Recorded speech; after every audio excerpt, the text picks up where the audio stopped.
For this episode, we're talking all about Kickstarter and crowdfunding and our opinions on both.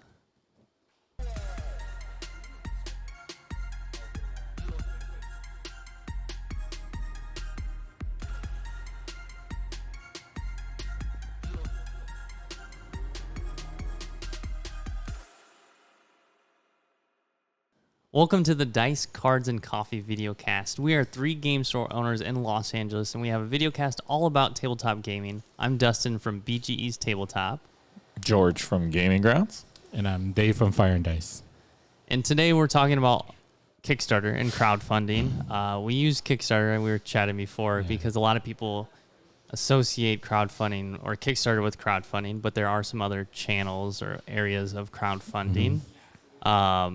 We're going to educate George on the subject, or he's going to have a lot of questions for us on the subject. Yeah, I know nothing really about it, so. So let's start with you can answer what is Kickstarter crowdfunding, geez, maybe, nice. and we sure. can add to it. That's where you go online and you ask people to give you money so that you can put out a product. Yeah, Is the gist of it, I guess. Essentially, yeah. So I know we were chatting about the different platforms. There's like GoFundMe, Kickstarter, and then GameFound. I think there's a few more, but those are the ones I'm pretty familiar with. GoFunding is very much like all aspects of crowdfunding, whether it's charity to business. Yeah. And with their model or their platform, no matter what, well, I guess there's a couple options when you do it. One option is no matter how much money you receive, you get it at the end of the campaign period. Or Kickstarter, and you can set this option up, or you used to be able to set this option up. I don't know if they still have it, where you have to hit your goal to receive your funding. Right. So GoFundMe, you don't have to hit a goal. And with Kickstarter, you have to hit a goal. It's been a while since I've set up a GoFundMe or like looked into it. When I know I did my Kickstarter, I was trying to figure out what platform to do. I know at that time, so that was like 5 years ago. Yeah. They did have an option. I think GoFundMe is more like, I see a lot of this. It's like, I got cancer. I need help paying for the fees. Stuff like that is more on GoFundMe, I would say. Okay. Or like, actually, we did a GoFundMe for Fire and Dice. Oh, yeah? Yeah, we pre-sold. It wasn't really like just give us money. It was like, if you donated, like you got a donation package, I could say. Okay. We had like, if you donate this much, we'll give you a dual land. If you donate this much, you'll get a few drafts prepaid for kind of deal. Okay. We did that for GoFundMe, so it wasn't really just give us your money when I can give you anything. It was just, hey, we just want a little extra money to help start it up. Right. And we sold because we had our own collection. We pre-sold some of it. Okay. Yeah. What's that third one you said? GameFound? GameFound. So GameFound is more work? like, and I'm not as familiar with GameFound because it's not like newer in the realm of crowdfunding, but also newer in the realm of a lot more people are gravitating towards it for board games. Okay. So I don't know. I can't share a bunch on GameFound. It seems like they've changed some things that Kickstarter did for the better that are more geared towards the board game space. Okay. Yeah. I don't know. Yeah, it's hard for me to talk specifically on like the differences. I kind of just treat it as Kickstarter. Now, I see them as the same for me. I know of GameFound, but I never went to the site. But do you think does a company post on both? I'm going to check it out while we're talking. I'm not too sure. I think there's probably some clause in either of their platforms. Okay. I know Kickstarter, they changed a policy a few years ago where you cannot have 2 campaigns running simultaneously. So that makes sense. If you have one Kickstarter, and I'm talking even like you're supposed to have it fulfilled. Because you can, like, in theory, before you can have a 30-day campaign start and then start another 30-day campaign 15 days into your other campaign. I don't know, maybe. Okay. But I know in the recent interesting past, maybe 3 years ago, they changed it to where once you finish your 30-day campaign and fulfill the product, you're allowed to start a new one. But also, like, it's Kickstarter. There's so many different things campaigns kickstart going on. It's not and- game specific, Well, yeah, and also it's hard, I think, for Kickstarter to really know because there's companies that could have a campaign going and then have another company and run a campaign too. Right. So it's very difficult. 2 accounts, pretty much. Yeah, it's kind of difficult. I wouldn't say it's not impossible because I have seen some campaigns be shut That's down. interesting. So like I have my thought about Kickstarter is that like you're starting something small or you're trying to get your name out there, but then I see like I've heard that like big companies kickstart their expansions and they get money funding up front and then obviously are giving away whatever promotions or the game or whatever, but they don't really need that money up front because they've already they're big publishers. So like, Or do they? well, I mean, We don't know their. yeah. We don't know what's going on behind scenes. Maybe they're about to go under, or they use all their funds. Like, we does don't really- Asmodee have Kickstarter games in there? They're so Oh. Asmodee is interesting because they're like a big company that I have it all. runs a bunch of studios, Right. and within those studios have Kickstarters. Like Kickstarter. Simon is one of the one of the companies So that do they- has Kickstarter. Do you think they need like the funding to continue publishing their games? I don't know. It's interesting. Maybe 'cause- now, because didn't they do that weird the debt? They moved all the debt to Asmodee. Oh. Yeah. Oh, that's right. I don't No, know. was that? That was Sorry. somebody else, right? I think sorry, remember I you got guys mistaken. talking That's about that. Ravensburger. Oh, Oh, really? Yeah, you sure? there's people who own Ravensburger and other companies, and I think they moved all the debt to Ravensburger, or was it Asmodee? I forget. The game. It's because one of the looks big cool. TCG players or TCG game that came out is doing so well, and one of the companies moved all their debt from I did hear about that. from their other companies all to that one. Yeah. Yeah, I mean I'm no finance But- guys, but I'm pretty sure they have a good reason to do it. I don't know. I just feel like, you're asking for money for something that usually, in the back, I guess. Yeah, I know what. You would fund it yourself. Yeah. No, But now I mean you're asking that's everyone how, else to fund it Yeah, for you. I mean that's how which- corporations have been running for the last, I don't know how many hundreds of years, but with the internet and everything, and I feel, it's kind of one of those fine line, I guess, right? Like this was kind of designed for new people trying to get into Right. the industry, Right. and then now there's companies like, hey, we can just do this too. Yeah. We're already known. People like our games. Yeah. They'll probably go fund us anyway, or they're gonna buy us product anyway, so we might as well try this thing out.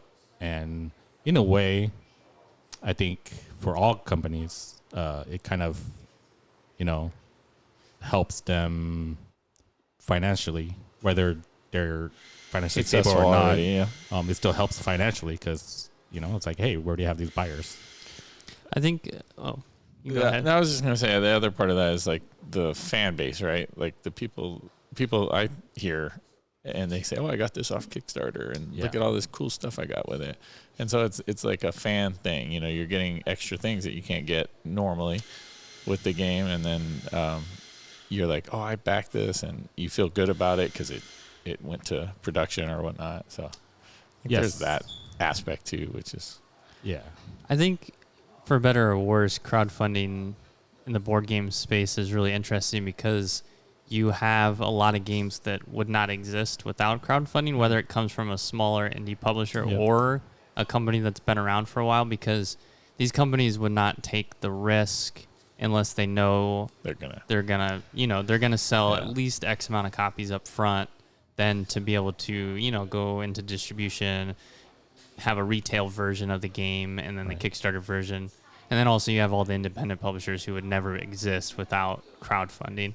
And there's some benefits that I think as a board gamer, the benefits are so many games. Yeah. For the industry, I think it can hurt the industry because now all these games are sharing the same space. Yeah. Not only the same space, but same like closet space or board game Yeah. space in the Right. home. Yeah, that's true. Like, Oh yeah. I don't know. You It's get a bigger game library storage space. Yeah. yeah, it's tough. Like as a store owner, it's tough. I mean, for my store specifically, because we're small, but even like a big store, I imagine there's the same challenge, because even if you have the space to stock like 60% of the board games that are made every year, how many of those end up as dead product in your store? Right. Yeah. So you really have to stay on top of curating your space too. But then a big space is like, oh my gosh, I can't imagine how much time it would take to like make sure you'd have a couple team members, not just one person in charge of like board games. Yeah. I mean, we talked about this in the previous episode about what we order. You know, we got to curate, pick, and choose our poisons. Yeah, so I think if you didn't check that out, you should. But it definitely ties into that also. It's like if you are in any board game groups on Facebook or communities and stuff, you'll see people posting like, "Look at my collection," and like 80% of it's still sealed in shrink wrap. right. Still shrink wrap. Hobby number 2, collecting, playing. Yeah, and collecting. exactly. So it's not just about like them asking you for money; they're actually giving you stuff, right? Yeah, there's a little perks. They got like what do they call it? Tiers or oh man. So you spend this much money, you get this much. No, if they've raised backer levels. Yeah, if they raise this much money, we're gonna add this to it. If you raise this much, we're gonna add this to it. So it's not how much you put in; it's how much overall. Yeah. So however much you put in, there is a base. Okay. But then they have like levels. All right, I paid $100 for this thing, but they'll say, oh, if we funded this much, everyone who backed on this level will get a little of that. You essentially build it out to where, like, okay, you have your base game of, I don't know, let's say. Let's say like cell phone builder. That's your game, right? And the game cost X amount of dollars, and you get to this point, and now you're earning so much money on that game to where now you can offer this backer tier to add an extra like deluxe component, and now you're no longer making X amount because it's costing you a little bit more to build the game. So now you need to get to a higher level, but in the long run, it helps you also create hopefully more copies of the games and more people funding, right? Because they want to get that level, next level. Yeah. So it's better to get in early. It depends on the Kickstarter. Oh, okay. Yeah, some Kickstarters have like early bird backer rewards. Oh, cool. Okay. Which there's a lot of heated opinions about that. Right. I don't know. As a game store owner, I am not a fan of early bird backer rewards to offer a price cut, because then everyone views that game as that price. Yeah, and then when it hits retail, they'll be like, Yeah. oh, but on Kickstarter, it was this much. Yeah. And it's like, But then there are other like backer rewards. There was a big discussion in the board game groups about, I don't know what they called it, but essentially you back your game, you back a game on GameFound or Kickstarter before it actually goes to Kickstarter GameFound by signing up for a newsletter for $1. And if you are part of this group, you get this special reward when the campaign goes live. that's weird. Yeah. What do you sign up? You just like, if you follow them on social media or whatever, so they're like trying to grow their newsletter before the campaign goes live. So then when the campaign goes live, they know they can get a bunch of backers right away, because it's really important to get momentum early for those platforms. So now people or these companies are trying to figure out a way to do a pre-Kickstarter. Right. Kickstarter to Kickstart. Like, Kickstarter to the Kickstarter. Because it's funny. using the system to their advantage, because again, like momentum is so big. Like if you get a game that their funding goal is 10K and they raise 10K on day one, that's a good solid, like everyone's like, oh, unless this it's game's one gonna do backer. well. Yeah, unless it's one backer. Yeah, number of backers definitely is Here you go. important when you look at all these fundings. So Sorry, go how about you guys? George, have you ever used Kickstarter or GameFound or anything? No, I was just looking at GameFound. It looks pretty interesting. You know, it looks pretty slick. It had a bunch of games that you can scroll through at the front page, but like I'm figuring there's probably thousands of games in there. How do you find? I guess there's probably some filter options in there, but I think it would be hard to like if you're starting a game from the bottom level and you have no experience really publishing anything, like to get your name out there. It sounds difficult. Yeah, if you are listening, you are a game designer or first time publisher, check out Board Game Design Lab too. It's a good resource for that. Okay. I know I listened to a lot of those episodes when I was thinking about being a game designer. Well, you did do Kickstarter, you said. I did do Kickstarter. So yeah. how did that work for you? And then also, like, how do they get money? Obviously, Kickstarter. What percentage are they taking from you? Oh man, like, I don't remember. Is it from the user who's purchasing? You know, the person who's purchasing, or is it from No, it's from the Kickstarter? From the person doing the Kickstarter. Yeah. Oh, yeah. I don't know. It's somewhere between like 10 and 20%, I think. Okay. Yeah. Okay. That's a lot. Yeah. Yeah, it is a lot. That's why they're. That's why they're making doing money. so well. Yeah. I didn't know it was that high. Yeah, I mean, I can tell you here in a second while we're chatting. Yeah. And you did a GoFundMe, you said, but no Kickstarters. Yes. Okay. Yeah. So 5%. So not okay. Not that's not 10. bad. That's 5%. Yeah. Not bad. I mean, 10, still 20 was that sounds 5%. but You know, like yeah, still 5%. Yeah. But it's if you're trying to get your business up and going, that's not a lot to pay. I mean, true. if we were the Shark Tank guys, we'd ask for like 30%, right? those dudes are nasty. Yeah. Well, they're known, so yeah, it's no, like they, this is different. It's also fan this base. is totally different. Yeah, it's like yeah. They have backing and stuff. I did my Kickstarter like 4-5 years ago, right before the pandemic. Yes. Okay. I think like a year before, actually, maybe. Oh, even. okay. No, I don't remember. You can go to you can search a World XP Kickstarter.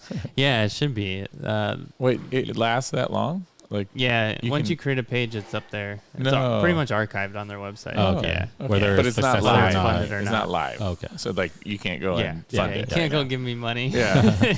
Well, you can. You can just give them money. Yeah. It's probably important that it stays there just so that it's good SEO for Kickstarter. Yeah. But mine was a gamification toolkit for your classroom. It wasn't a board game. Oh, okay. I did use a lot of the philosophy and design space of board games to fund it and understand how it works for that aspect. It was just pretty much a card-based system. If you're interested, if you are a teacher, I do just give it away digitally for free, so you can just reach out to me if you want to try the gamification toolkit. And they can send you money too if they want. I mean, if you want to donate to LFGCon, we'll take that. Are we gonna do that for LFGCon? Gamification? I don't know, some crowdfunding. I don't know. Oh, I guess we could maybe we could talk about Probably it. something we could probably talk about. But be interesting. Some bonus perks or something. I do have a story. Like I forgot about this. When we had a flood here a few months back when it was raining. Oh yeah, it was really crazy. Crazily. But our whole store was like half the store was flooded I remember with water. It was just crazy. But anyway, I had a lot of people reaching out saying, "Oh, I feel so bad that we love the spot. If you start a GoFundMe, let me know." I was like, I didn't really know. I haven't looked into GoFundMe. I've heard of it, but I didn't really look into it. We actually when Pokemon was so hot during COVID, we actually got broken in twice. Oh, yeah. Dang. It's crazy because we got broken in once. All right, let's get a gate. Yeah. We had to customize size gates, so we had to wait for them to get. And they broke in between that. Yeah, before we got the gate, you got broken in again. And then we're like. So, did you do a GoFundMe? Yeah. Okay. That was the GoFundMe that you guys did? Yeah, we got broken too, and it was like, all right, how much is this custom size gate for this floor and that all the windows and doors and whatever? And they're like, it was a lot. Okay. And then those gates they're expensive. And they broke the windows, right?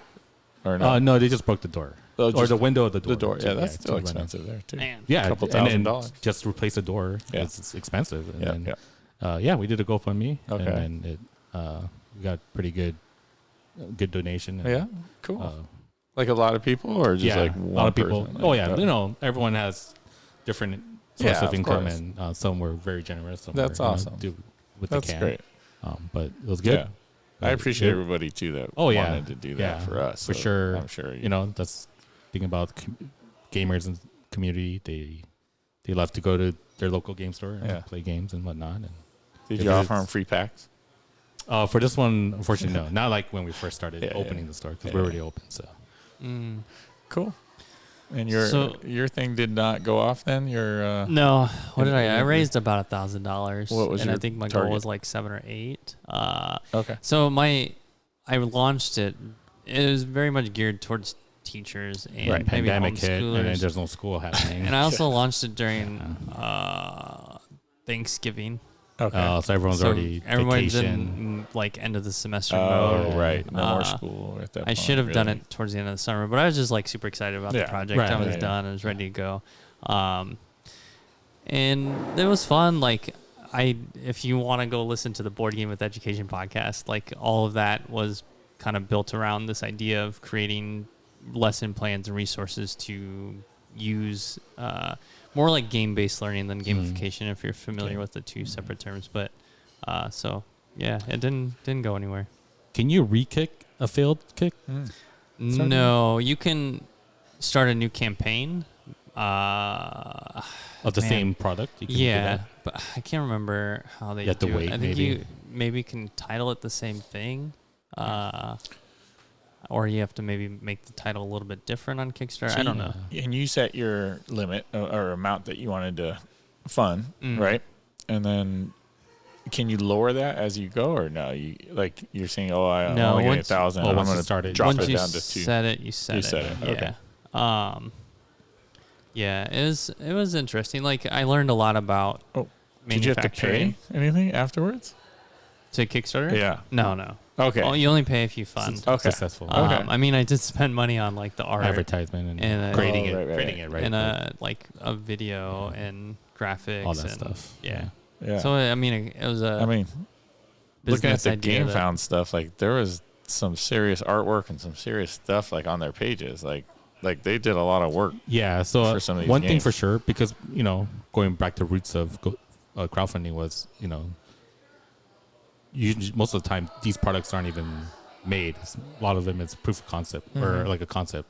Right. These days, I heard for like games is like they want something visual. I want to see the game pieces. I want to see what the board looks like. So I don't want to kickstart it, or you're less likely to be successful if you don't have all that ready. So you're putting money into it already. Yeah, you're already putting money into it before you even start the crowdfunding. Yeah. Wow. You need a prototype. Yeah.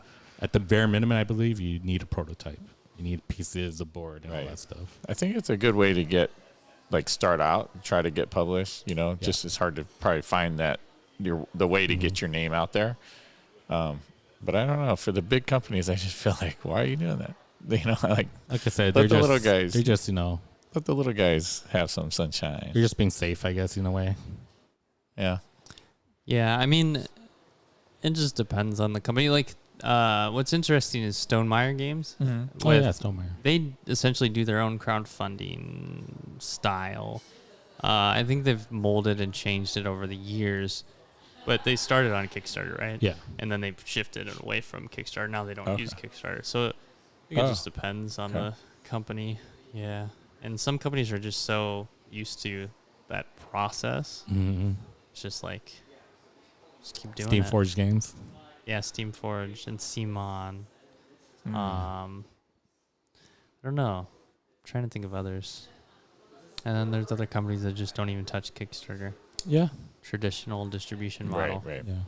I did want to share this with you guys. So Sure. I think it'll be useful for anybody watching that is interested in Kickstarter or game design. It's the pie chart of the cost of a board game. So I'm going to share the... There's a lot of costs. Yeah, I know because Day can't see this. But let's see if I can read it. So, publisher, maybe we'll start there at the end. So value added VAT. I think this might be like if it's imported, 17% or 17%. Retailer profit before taxes, 9%. Retailer cost are 24%. But essentially, if you want to pause the video and look at this, 5% profit to the publisher on a board game is the idea. This is also the breakdown of dollar cost here. If you have a $70 MSRP, you're looking at a $6.33 profit for the retailer, and then publisher gets a $3.19 profit. Wait, $3.19. $3.19. $3.19 per game. So Yeah. I think this is wait, that must be if you're going through a publisher or right. no. This is not through just Kickstarter. this is if a publisher made a board game, what they would make on profit off that $70 board game would be $3.19. I'm sorry, I meant through a distributor. So that's like selling. Oh, through a yeah, distributor. yeah. Not direct to consumer. Not direct. Right, Right. right. Yeah. $3? I also don't know if I like the retailer profit before taxes. A $70 game, we would probably pay like 60% of that. Yeah. So that is what, 35, 42 40 bucks. bucks, 42 bucks. And then minus our credit card fees. Yeah, Sometimes 3%. both ways. The distributor sometimes charges a handling fee and then Shipping. also our fee. Shipping Sometimes. Yeah. is, yeah. Sounds about right. No, So maybe it is like Shipping's- $6, but I think it's a little bit more than $6. I'd have to do the math. Like, still, that's not a lot of profit. On a unless you're $70 selling game. Yeah. like Yeah. billions of them. I mean, Yeah. like, I guess what, like Splendor said they sold over 1 million copies, you know. But I think I remember looking up like Scythe, and it was like a couple 100,000 copies. yeah, you can check out Stonemeyer. They keep a running tab of Yeah. how many. And so, like, you know, 100,000 times 3, so 300 grand. I think that's not bad. Yeah, If you're it's a- selling 100,000 games, though, that's a lot of games. It is a lot of games, but Yeah. is it really? Well, not if you're With like. the amount of people Yeah, there I are think it playing is. games, right? I still think it is. Yeah. I think it's a lot. You know, because like, you know, Magic packs and stuff like that. Obviously, you're selling like Pokemon packs. You're selling like billions. Yeah, of them. it's a different But beast. like board games, you buy one, you're done. Yes. Yeah. Like I have my game. You know, I'm not buying 3 Wingspans. Yeah. But I guess, yeah. And that's what, as a retailer, what we love is the evergreen games, right? Like Splendor, Yeah. Wingspan, Wormspan. Now, maybe we'll see in a couple years if people are still buying Wormspan.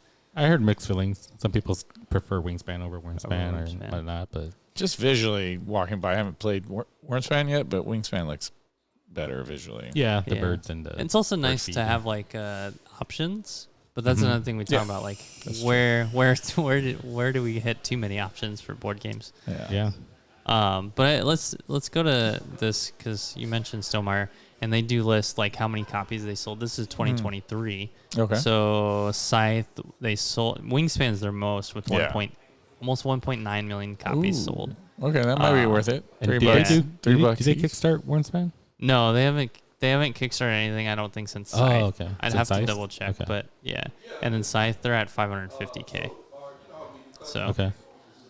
Wait, Yeah, that's interesting. How many for site? 550. 500 still. thousand. Pretty good. Yeah. Okay. Yeah. Because that's a big game, you know. Yeah. Right. It is. It's a heavier game. What's the MSRP on that, roughly? It's like 90, 89, 99. Okay, yeah. I think. Yeah, something like yeah, that. it comes with miniatures and big board, and it's a big box, you know. So let's go back to Kickstarter because we kind of got off track about like costs and all that, which Yeah. is kind of related. But when or how have you guys used Kickstarter either personally or for your business? So I did mention GoFundMe. We did it to Oh, yeah. pre-sell some products, and so I think this was and then we did for the gates for GoFundMe. But personally, I've kickstarted a failed video game Oh, and a successful video game. Video games. I've never Kickstarted. Yeah, video I've never done a board game, but I've done video games. This was like way interesting. back, like Okay. yeah. The one was a PC MMORPG, Okay. Arcade of Camelot 2, oh, and then Sounds it was interesting. successful. Yeah. They raised millions, and Okay. then I don't really follow up on like those kind of stuff, but eventually they could not release on time, and now it's been over 5 years or something. I don't know. I lost track, but okay. That's a good point That's cool. though. With Kickstarters is it Doesn't have is to be. a investment. it is. That's You're not the- guaranteed. That's the Yeah. whole idea of the Kickstarter. Though in the board game space, it's no longer viewed that way, I would say. A lot of times if you're launching a game on Kickstarter and it's a board game, you pretty much have everything ready except for the copies ready to be Yeah, manufactured. right. Like That's what I mentioned with Georgia. Now these days, if you want it to Yeah. be successful, you got to have Yeah. all the Everything's components ready. Yeah. Yeah. It's not just a concept. It's interesting because of how the ideas morphed into what it is today. Yeah. It's a business. I think yeah, it's gotten more I think sophisticated. it's because the big companies are diving into it. That's what it is mainly. I think they're like, here, look at all this, and now you got to compete with that, or you have to, you have to do the same kind of work that these other companies are doing. Yeah. Do you use Kickstarter for Fire and Dice at all, or have you? No. But you do, right? For BG&E? Yeah. So I've used Kickstarter personally a lot for board games. I probably backed like 50 board games on Kickstarter. 50 or 15? 50. 50. Wow. Yeah. A lot of, I probably have like 70 or 80 backed projects. A lot of times I'll back for $1 just to support someone I know. You can that's back for just $1? Yeah. What do you get for $1? So it depends on the Kickstarter. If you back for $1, sometimes you're just like giving them $1, but other times you're getting into this backer level that lets you purchase the game after the campaign closes. It's kind of like a little like I oh, want so it, it's like a but down payment. Yeah, in a way. Yeah. Okay. I'm interested, but I don't have Rent to the own. money right now, kind of deal. Like I did that for Frosthaven and Ankh. Oh, Those okay. both launched at the same time. I wanted both, but they're both like $300 plus for each. I'm like, What? well, I don't want to spend $600 right now, so I'll back Frosthaven for everything. Yeah, it was like Okay. Oh, Yeah. for everything. Sorry, Yeah. not just one of them. not just it's for the all-in everything. Okay. So that's all the special pieces, all the- all that stuff. Yeah, all the deluxe Oh, stuff. Okay. So I backed on because they did not offer, or maybe they did, but I know Frosthaven offered if I back for $1, I can pay for it later. Yeah. But also at the time, I didn't know I was going to be opening a store, like physical store. Yeah. So like I backed the campaign as, just a gamer, and then like a few months later, we were getting ready to. Either we were at the mall, or I knew we were going to get a brick and mortar. I reached out to him like, hey, I backed it personally, but we're also opening a store. Can we get on the retailer pledge? And they were able to offer us some retailer pledge levels. Mm. Yeah. But then as a store, I guess I do some campaigns I know. here and there. Man, what game? Actually, so it's not really direct to Kickstarter. It's when I went to Gamma one year, and it was Ghostbuster board game, I believe. Ghostbuster board Yeah, game. they said they're going. It was on Kickstarter, but at Gamma you can join the Kickstarter, but not. You don't have to sign up to Kickstarter to get the Kickstarter stuff. Yeah. I remember doing that. It was like 6 games. So they ran their own Kickstarter. Well, No, they it was on probably did Kickstarter. But right, but when but I was they at had their Gamma, own. I didn't have to sign Right, up to yeah, Kickstarter. Kickstarter, into it, yeah. To just get the same deal at Gamma. Yeah. Yeah, I remember doing that. So a lot it's of not publishers really. will do that too. Yeah, it wasn't really direct to Kickstarter, but it was through that publisher. Yeah, Okay. it just depends. Like I know some publishers don't even offer a retail pledge. They just Yeah, they're just like, if you want it, you gotta pay for it how you would with our Kickstarter. yeah, because they want maximum, profit off of it. So Yeah, it's interesting. Yeah. choice, Kickstarter but- sounds all right. I have to. Look, I don't sounds know. okay. I'll look into it. I don't know. we'll back like a couple at Still a time. skeptic. Yeah, you guys haven't swayed my vote like last time. What was that game we played? Yeah. Change Your Mind. change your mind. Yeah, it's a plus and minus overall in overall. More of a very fan very thing. very Yeah. good very great for consumer. Yeah. For retailers, it's a coin flip. Yeah. Yeah, It's a coin flip because if it's a really good game, they have a million backers. All right, that's already a million customers gone. That's not gonna buy a second copy, right? Oh, that's true. So that's already a million customers. That's true. But because there's a million, does that mean another million are interested Right. in the game now? That's a good point. So Yeah, that's a great flip. point. Yeah, like yeah. if what'd you say, Scythe was like 500,000 copies. Let's say they had a Kickstarter and they had 400,000 backers that were going to get games. That means only 100 other thousand people want to buy the game. You know what I Yeah, mean? yeah. If you So it's a cap coin it out, flip, for retailers. That's true. Huh? Shit. Unless you're one of the Are we out of business, guys? unless you Kickstarter it and then you get the Kickstarter exclusives. So I know some Kickstarter exclusives they double or they're more than what they're worth. yeah. There's a lot of FOMO for Yeah. Kickstarters too. Oh yeah. That's why there's people who kickstart every single game that offer Kickstarter exclusives. They'll kickstart it. Wow. Whether it's a good game or a bad game, they don't. It's like exclusive. I'm a invest in this. I'd like to hear more. Yeah. you guys comment on the YouTube channel. Let us know if you guys Kickstart and how it's for you guys. That'd be cool. All right, should we head into our convention segment? Yeah. Let's All do right, it. Yeah. Let's go.